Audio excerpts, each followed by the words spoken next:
Assalamualaikum warahmatullahi wabarakatuh. Perkenalkan, nama saya Siva Aulia. Saya dari Prodi Pendidikan Ekonomi Universitas Pancasakti Bekasi. Video kali ini dibuat untuk memenuhi proyek UTS Ekonomi Sumber Daya Manusia dan Alam dengan dosen pengampu yaitu Bapak Karyadi SPD MM. Kali ini kita akan membahas sumber daya manusia dan ekonomi sumber daya manusia secara mikro dan makro. Sumber daya manusia atau SDM dapat dilihat dari dua sudut pandang ekonomi, yaitu secara mikro dan makro.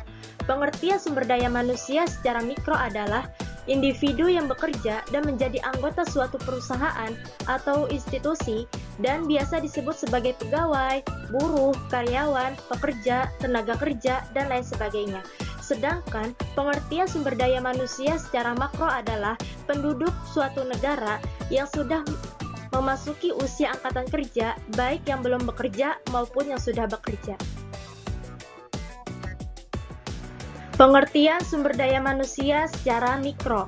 Secara mikro, sumber daya manusia adalah individu yang bekerja sebagai penggerak suatu organisasi, baik institusi maupun perusahaan, dan berfungsi sebagai aset yang harus dilatih dan dikembangkan kemampuannya. Sumber daya manusia merupakan salah satu faktor yang sangat penting bahkan tidak dapat dilepaskan dari sebuah organisasi, baik institusi maupun perusahaan. Sumber daya manusia juga merupakan kunci yang menentukan perkembangan perusahaan.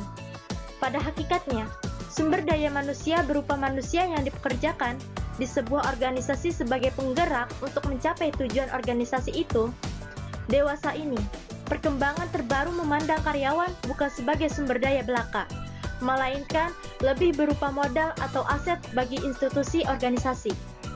Karena itu, muncullah istilah baru di luar sumber daya manusia, atau human resources, yaitu human capital.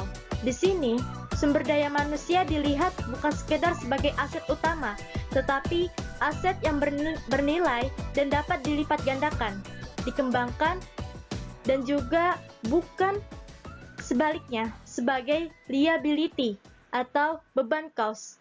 Di sini, perspektif sumber daya manusia sebagai ekspektasi bagi institusi atau organisasi lebih mengemuka. Pengertian sumber daya manusia secara makro. Secara makro, sumber daya manusia diartikan sebagai penduduk.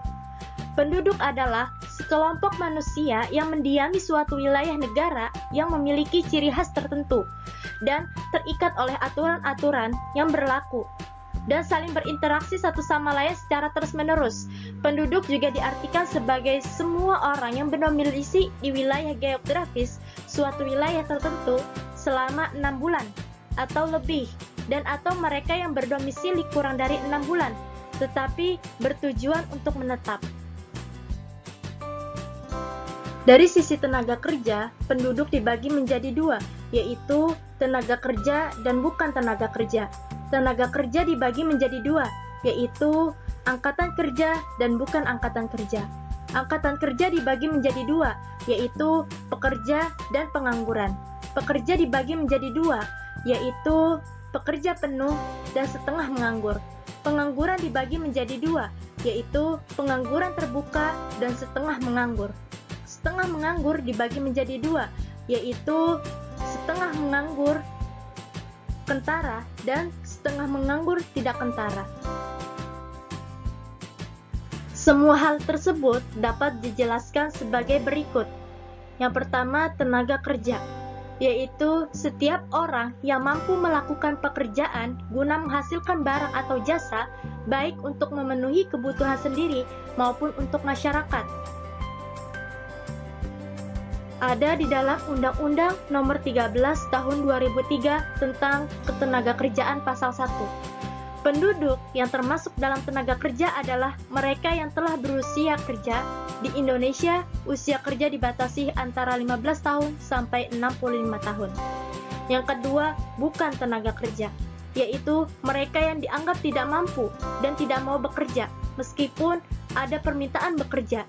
Dalam hal ini, bukan tenaga kerja adalah penduduk yang berusia di luar usia kerja, yaitu mereka yang berusia di bawah 15 tahun dan berusia di atas 65 tahun. Contoh dari bukan tenaga kerja di sini adalah para lansia dan anak-anak. Yang ketiga, angkatan kerja, yaitu penduduk usia kerja yang berusia 15-65 tahun yang sedang bekerja, mempunyai pekerjaan tetapi sementara tidak bekerja, maupun yang sedang aktif mencari pekerjaan. Yang keempat, bukan angkatan kerja, yaitu golongan penduduk berusia kerja yang tidak bekerja, tidak mempunyai pekerjaan dan tidak sedang mencari pekerjaan, serta yang menerima pendapatan tetapi bukan suatu imbalan langsung dari proses produksi. Contoh dari bukan angkatan kerja di sini adalah pelajar atau mahasiswa, ibu rumah tangga, dan para penganggur sukarela. Yang kelima, pekerja atau buruh adalah setiap orang yang bekerja dengan menerima upah atau imbalan dalam bentuk lain. Untuk lebih memahami tentang pekerja, di sini juga akan dibahas tentang pengertian bekerja. Bekerja adalah suatu kegiatan melakukan pekerjaan untuk mendapatkan penghasilan yang dilakukan minimal 1 jam secara terus-menerus dalam 1 minggu. Dan pengertian tersebut, bekerja mengandung arti yaitu dalam bekerja terdapat suatu keterikatan dan pengorbanan. Yang keenam, pekerja penuh, yaitu mereka yang bekerja lebih dari 35 jam per minggu.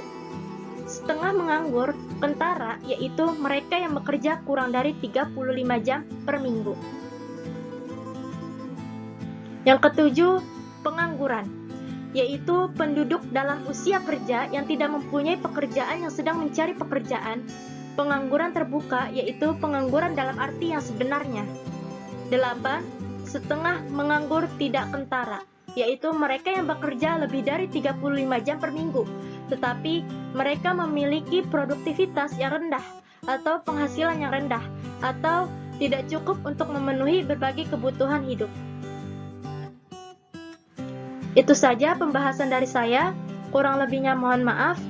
Terima kasih. Wassalamualaikum warahmatullahi wabarakatuh.